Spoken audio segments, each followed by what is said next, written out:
The rain poured down hard on the old orphanage roof in rural Oregon. I was up on a shaky ladder trying to fix another leak when a sleek black luxury car pulled up the gravel driveway. My hands froze on the hammer. Who would drive all the way out here in this weather? A tall man in a crisp dark suit stepped out, holding a thick folder under his arm. He looked serious, like he carried important news. I climbed down quickly, wiping my wet hands on my jeans, thinking it was just another donation visit from some rich foundation. He walked straight toward me, his shoes splashing through puddles. "Are you Alexander Rivera?" he asked in a calm, steady voice. I nodded, confused. Before I could say anything else, he set the folder down and pulled me into a strong, warm hug. His arms wrapped around me tight, like a father who hadn't seen his son in years. I stood there frozen, my heart pounding. No one had ever hugged me like that before. Not once in my 24 years. He held the hug for a long moment, then whispered close to my ear, "Your grandfather, Thomas Whitaker, passed away last week. He wanted you to hear this in person. He never forgot you, son. Not for one single day." I pulled back slowly, my chest tight with emotions I couldn't name. Tears stung my eyes even though I tried to hold them back. Grandfather? I didn't even know I had one. The man gave me a gentle pat on the shoulder and said, "We need to talk inside. The family is coming soon." As we walked toward the orphanage door, a strange feeling settled over me. Something big was about to happen. I could feel it in the air, heavy like the rain. Little did I know that in just a few hours, my entire life would change forever, and not everyone would be happy about it. We stepped inside the old common room of the orphanage. The rain kept tapping on the windows as the lawyer set his folder on the big wooden table. I still felt warm from that strong hug, but my mind was spinning. A few minutes later, the door opened again and my so-called relatives walked in. They were dressed in expensive clothes, carrying umbrellas that dripped water on the floor. My Aunt Margaret had a cold look on her face. Uncle Richard checked his watch like he had better places to be. Their 2 grown children, my cousins, stood behind them, whispering and staring at me like I was someone who did not belong. The lawyer asked everyone to sit down. The relatives barely looked at me. Aunt Margaret said in a sharp voice, "Let's get this over with quickly. We all know why we're here." I stayed quiet in the corner, my hands folded tight. My heart was beating fast. I had no idea what was coming. The lawyer cleared his throat and opened the folder. "I am here to read the last will and testament of Thomas Whitaker," he said. The room became very still. He began reading the words slowly and clearly. At first it was normal things about the funeral and some small gifts. Then his voice changed. He looked straight at me and read, "I, Thomas Whitaker, leave my entire estate, my houses, my companies, my investments, and every dollar I own to my grandson, Alexander Rivera." For a second, nobody moved. Then the room exploded. Aunt Margaret jumped up from her chair so fast it fell backward. "What did you just say?" she shouted. Uncle Richard turned red in the face and slammed his hand on the table. "This must be a mistake. That boy is nobody. He grew up in this orphanage. He can't have everything!" My cousin Jason laughed in disbelief and said, "Grandpa must have been confused at the end. He probably meant one of us." The lawyer stayed calm. "The will is clear and legal. Everything goes to Alexander." I sat there frozen, my mouth dry. Me? Everything? I could not believe what I was hearing. The relatives started arguing loudly. Aunt Margaret pointed at me and said, "He is not even a real Whitaker. His mother ran away and never came back. This is unfair." Their voices grew louder and angrier. The orphanage kids peeked in from the hallway, scared by all the shouting. Uncle Richard turned to the lawyer with hard eyes. "We will contest this. He does not deserve a penny." The lawyer simply replied, "You can try." But Mr. Whitaker made his wishes very clear. I felt a cold shiver run down my back. These people looked at me with pure anger now, like I had stolen something from them. The suspense hung thick in the air. I could see their minds working fast, planning what to do next. Then Aunt Margaret looked right at me and said with a mean smile, "Don't get too comfortable, boy. This is not over." They all stood up at once and rushed out of the room, their shoes loud on the wooden floor. As the door slammed behind them, the lawyer turned to me and said quietly, "They are heading straight back here soon. They won't give up easily." My hands started to shake. The rain outside seemed louder now. I had just been given a whole new life, but I could already feel the storm coming. The rain had slowed to a light drizzle by the time the black luxury cars came speeding back up the gravel driveway. I was still sitting in the common room, trying to understand what had just happened, when the front door burst open. My relatives rushed inside like an angry wave. Aunt Margaret led the way, her high heels clicking sharply on the old floor. Uncle Richard followed right behind her, his face still red with anger. My cousins Jason and Emily pushed past the orphanage kids who were watching from the hallway with wide eyes. They cornered me near the big wooden table before I could even stand up. "Listen here, Alexander," Aunt Margaret said in a low, sharp voice. She leaned close, her perfume too strong in the small room. "You are not going to ruin this family. Sign these papers right now, and we will give you $50,000. That is more money than you have ever seen in your life." She slapped a stack of documents on the table in front of me. I looked at the papers, my heart racing. Uncle Richard crossed his arms and added, "You grew up in this broken-down place. You fix roofs and take care of other orphans. You don't belong in our world. Take the money and disappear. It is the smart choice." Jason smirked and said, "Yeah, or we will make sure everyone knows you are not fit to handle anything. We have lawyers who can prove it." The suspense felt heavy in the air. I could see the cold determination in their eyes. They were not asking. They were threatening. One of the younger orphanage kids, little Tommy, tugged at my sleeve and whispered, "Alex, are they bad people?" I gently moved him behind me to keep him safe. The lawyer, Mr. Hayes, stepped forward calmly and said, "Mr. Rivera does not have to sign anything today. The will is legal and final unless a court decides otherwise." Aunt Margaret laughed bitterly. "Court? We will drag this through every court in the state if we have to. No orphan is taking what belongs to us." She pointed a finger at me. "You think you can just walk in and steal millions? We know your mother ran away because she was ashamed. You are nothing but a mistake." Her words stung like sharp needles, but I kept my voice steady. "I didn't ask for any of this," I said quietly. "I just want to take care of the kids here." Emily rolled her eyes and whispered something to Jason. They started circling the room, looking at the old walls and cracked ceilings like the place was worthless. Uncle Richard pulled out his phone and began making calls right there, talking loudly about contesting the will and proving incompetence. The tension grew thicker with every word. I felt trapped, like the walls were closing in. These people had power, money, and connections. What did I have? Just this old orphanage and the kids who looked up to me. Mr. Hayes stayed by my side, his presence giving me a little strength. "They are trying to scare you," he said softly when the relatives stepped away for a moment. "But your grandfather chose you for a reason. Hold on." Outside, the clouds were still dark, and I wondered how long this fight would last. The relatives kept pressing me, offering more money, then threatening to close the orphanage if I did not cooperate. Their voices rose and fell like a storm that refused to end.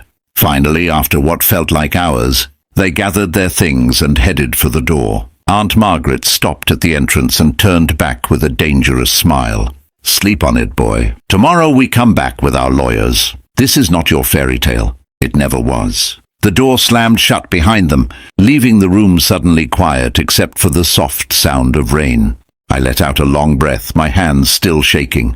The battle had just begun, and I could feel that something much bigger was hiding behind all their anger. Little did I know the secrets from the past were about to come to light.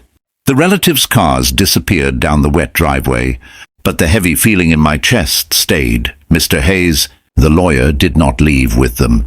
He stayed behind as the orphanage grew quiet for the night. The kids had gone to bed, and only the soft sound of rain on the roof remained. He asked me to sit with him in the small office at the back of the building. I followed, my mind still racing from all the shouting and threats. Mr. Hayes opened his briefcase and took out a bundle of old letters tied with a faded ribbon. He also placed several photographs on the table. "Alexander," he said gently, "there is something you need to know. Your grandfather wanted you to hear the truth from these."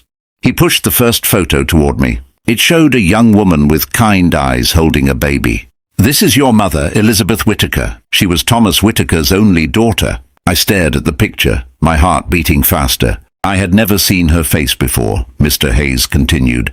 She ran away from the family after a big fight with her father. She wanted a different life, away from the money and the pressure. She got sick soon after you were born and passed away when you were very young. Your grandfather searched for both of you for years, but the family told him you had died too. They lied to him. The words hit me like a cold wave. I picked up one of the letters. It was written in shaky handwriting. The date was from 2 years ago. In it, Grandpa Thomas wrote about finally finding out the truth, through a private investigator. He described the pain of missing so many years with me. I missed your first steps, your birthdays, everything, the letter said. Tears filled my eyes as I read how sorry he felt for not being there. He had spent his final years regretting every moment he lost. Mr. Hayes showed me more proof. Hospital records and old newspaper clippings that proved the family had hidden the truth. Your grandfather only learned you were alive 2 years before he died, he explained. He changed his will immediately. He wanted to make things right. That is why he left everything to you. Not because of money, but because he saw the kind of man you had become. Even without his help, the room felt smaller as the secret settled over me. All those years I thought I had no family. My grandfather had been looking for me. The relatives had kept us apart on purpose. A mix of sadness and quiet anger grew inside me. Why would they do that? I asked, my voice low. Mr. Hayes shook his head. Greed. They wanted the entire fortune for themselves. They were afraid you would take some of it one day. He placed a hand on my shoulder, the same strong and comforting touch from earlier that day. Your grandfather left these for you so you would understand. He believed you would use the inheritance to help others, just like you do here every day. Outside, the rain had stopped, but a new kind of storm was building inside me. The pieces of my past were finally coming together, and they explained why my relatives were so desperate to take everything away. I looked at the photos again, feeling a strange warmth mixed with deep sorrow. For the first time, I did not feel completely alone. But the suspense grew stronger. If the family had lied for so many years, what else were they hiding? And how far would they go to keep the money? Mr. Hayes stood up and said, "Rest tonight, Alexander. Tomorrow the real fight begins. They will not stop easily." As I walked him to the door, I knew my life had changed in ways I could never have imagined. The secrets from the past had just opened a door to a future I was not sure I was ready for. The next morning brought more trouble. I woke up early, still thinking about the letters and photos from the night before. The orphanage felt different now, like it was holding its breath. I helped the kids with breakfast and tried to act normal, but my mind kept going back to my grandfather's words. Just as we finished eating, the front door opened again. My relatives had returned, and this time they brought their lawyers with them. Aunt Margaret walked in first, looking even more determined. Uncle Richard and my cousins followed, along with 2 sharp-dressed attorneys carrying briefcases. They gathered in the common room and asked to speak with me privately. Mr. Hayes arrived shortly after to stand by my side. The air felt thick with tension as we all sat down. Aunt Margaret spoke first. "We have decided to contest the will," she said in a cold voice. "We believe Alexander is unstable and not fit to manage such a large fortune. He has no experience with money or business. Growing up here clearly affected him." Her lawyer nodded and added, "We have started gathering evidence. We can prove he is not capable of handling the estate." I felt my stomach tighten. They were attacking me personally now. Uncle Richard leaned forward and said, "Think about it, boy. If this goes to court, it could take years. The orphanage might suffer in the meantime. Do the smart thing and walk away with the cash we offered." Jason smirked and pulled out some papers. "We even looked into your past. No big achievements, just fixing roofs and taking care of kids. That is not the profile of someone who should control millions." The suspense built as they kept talking, painting me as someone weak and unprepared. One of their lawyers mentioned bringing in experts to question my mental state. I stayed quiet at first, but inside I was worried. What if they really could take everything away? The kids here needed the money more than I did. I had already used a small part of what the lawyer said I could access to fix the leaking roof and buy new beds. Seeing the children smile when the new blankets arrived gave me strength. Mr. Hayes calmly answered their claims. Mr. Whitaker was of sound mind when he made the will. He left clear instructions and video evidence if needed. Your attempts to discredit Alexander will not succeed. But the relatives did not back down. They started spreading rumors in town, telling people that I was trying to steal the family fortune, and that the orphanage was poorly run. Some local donors even called to ask if the stories were true. Every day brought new pressure. Aunt Margaret visited again, offering more money but with a stronger threat this time. If you fight us, we will make sure this place closes down. We have connections. The days turned into a quiet battle. I kept working hard at the orphanage, taking the kids on a small outing to the park with the little money I could use safely. Their laughter reminded me why my grandfather had chosen me. One evening, as the sun set, Mr. Hayes came back with more news. "They are pushing hard for a court hearing soon," he said. "They think they can win by making you look bad. But your grandfather prepared for this." His words gave me hope, but the suspense grew heavier. How far would they go to destroy my chances? I could feel the clock ticking. The relatives were powerful, and I was just one young man who had grown up with nothing. Yet deep down I knew I had to stand strong, not just for myself, but for every child who still needed a safe home. The fight was getting tougher, and I wondered what secret my grandfather had left to protect me in the end. The courtroom in the county building felt cold and formal on the day of the hearing. I sat beside Mr. Hayes, my hands folded tightly in my lap. My relatives filled the other side of the room, looking confident in their expensive suits. Aunt Margaret had a small, satisfied smile, as if she already knew she would win. Uncle Richard and my cousins whispered with their lawyers, pointing at me now and then. The judge entered and everyone stood. My heart pounded hard. This was the moment that could take away everything my grandfather had left me. Their lead lawyer stood first and presented their case with strong words. "Alexander Rivera is not capable of managing a large estate," he said. "He has no formal education in business, no experience with wealth, and a background that clearly shows instability. We have witnesses ready to testify that the orphanage he runs is barely functional. They brought forward documents and even some old reports from when I was a teenager." The room felt tense as they tried to paint me as someone unworthy. Aunt Margaret nodded along, her eyes cold and determined. I felt the pressure building like a storm. What if the judge believed them? The kids at the orphanage were counting on me, even if they did not fully understand what was happening. Mr. Hayes squeezed my shoulder gently and stood up to speak. "Your Honor, Thomas Whitaker was completely clear in his intentions. He left everything to his grandson for a very good reason. He asked to play a video recording that my grandfather had made just weeks before he passed away. The lights dimmed a little and a large screen came on.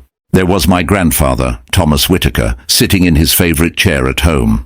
He looked tired, but his eyes were sharp and full of emotion. He looked straight into the camera and began to speak. To my relatives who turned their backs on my daughter, Elizabeth, and on my grandson Alexander, you get nothing. I leave everything to Alex, because he already has the one thing none of you ever understood. A heart that takes care of others." The entire room went completely silent. My relatives' faces changed from confidence to shock. Grandpa continued, his voice steady. "I know the truth now. You lied to me for years. You told me my grandson had died. You blocked every attempt I made to find him. Your greed kept us apart." He then held up some old letters and said, "I have proof right here. You hid Elizabeth's illness. You hid my only grandson. That is why you get nothing today." The biggest twist hit like a wave. Grandpa had recorded everything. Dates, conversations, and even copies of messages where the family had deliberately kept the truth from him. One of the documents shown on the video proved that Aunt Margaret had written a letter, pretending to be from the hospital, saying the baby had not survived. Uncle Richard's face turned pale. Jason and Emily looked down, unable to meet anyone's eyes. The judge watched carefully. When the video ended, Mr. Hayes presented the additional evidence Grandpa had prepared. It was clear and undeniable. The relatives had lied for decades out of pure greed. Their whole plan to discredit me fell apart in front of everyone. Aunt Margaret tried to speak, but her voice shook. This cannot be right," she whispered, but it was too late. The judge announced a short break, but the mood in the room had completely changed. I sat there, stunned and emotional, realizing how deeply my grandfather had fought for me even after he was gone. The suspense that had weighed on me for weeks finally started to lift. Their lies were exposed and justice was about to be served. The final decision was coming, and I could feel that my grandfather's love had protected me all along. The judge returned to the courtroom after the short break. Everyone stood again, but the air felt different now. My relatives sat stiffly, their faces pale and nervous. Aunt Margaret kept twisting her hands in her lap. Uncle Richard stared straight ahead, no longer looking confident. The video of my grandfather had changed everything. I could still hear his voice in my head, strong and full of love. The judge cleared his throat and spoke clearly. After reviewing the will, the video evidence, and the additional documents presented, the court finds that Thomas Whitaker was of sound mind. The will is valid. Alexander Rivera inherits the entire estate as stated. He paused for a moment, then added, "Furthermore, the attempts by the family to contest this will appear to have been made in bad faith. The lies revealed in the recording are serious. I am ordering an investigation into possible fraud by the relatives." A loud gasp filled the room. Aunt Margaret's mouth fell open. Uncle Richard stood up suddenly and shouted, "Your Honor, this is outrageous." But the judge raised his hand and said firmly, "Sit down. The evidence is clear. You kept a grandfather from his only grandson for decades. Greed has consequences." My cousins looked shocked and ashamed. The final twist hit them hard. Not only had they lost everything, but now they faced possible legal trouble for their lies and actions. I sat there, my heart racing with a mix of relief and emotion. Mr. Hayes turned to me with a warm smile and shook my hand. "It's over, Alexander. Your grandfather protected you until the very end." Tears filled my eyes as the weight of the past weeks finally lifted. All those years of feeling alone suddenly made sense. My grandfather had never stopped loving me, even when the family tried to erase me. 6 months later, the old orphanage looked completely different. The leaking roof was fixed, new bright classrooms had been built, and a big playground stood where there used to be only dirt. I used most of the inheritance to turn it into a beautiful children's home named after my grandfather. The Thomas Whitaker Children's House. The kids ran around laughing, wearing new clothes and playing with new toys. Little Tommy, the youngest, ran up to me with a big grin. I knelt down and pulled him into a strong, warm hug, just like Mr. Hayes had hugged me on that rainy day. "You're safe here, buddy," I whispered. "No one is ever going to take your home away." He hugged me back tightly, his small arms full of trust. In that moment, I felt the circle complete. The love my grandfather gave me was now passing to these children who needed it most. My relatives never came back to fight. Sometimes I saw them from a distance in town, watching with quiet regret. They had lost not only the money, but also any chance to make things right. I chose not to be angry anymore. Instead, I started scholarships in my mother's name, so other young people could have better chances. One quiet evening, I stood outside the new building as the sun set over the Oregon hills. The laughter of the children filled the air behind me. I looked up at the sign with my grandfather's name and spoke softly, as if he could hear me. "Grandpa, you finally came home." Through me, a gentle breeze blew, and for the first time in my life I felt truly at peace. The inheritance was never just about money. It was about healing old wounds and building something good. My grandfather had left me everything, but the greatest gift was the chance to give back. As I watched the kids play, I knew the story that started with a strong hug on a rainy day had ended with hope, love, and a future full of light for many more children. What would you do if you suddenly inherited everything from a grandfather you never knew? Would you forgive the family who tried to take it all away, or use the money to help others like Alex did? If you enjoyed this heartfelt story, hit the subscribe button and turn on the notification bell so you never miss the next emotional tale full of twists and hope. Thank you for listening.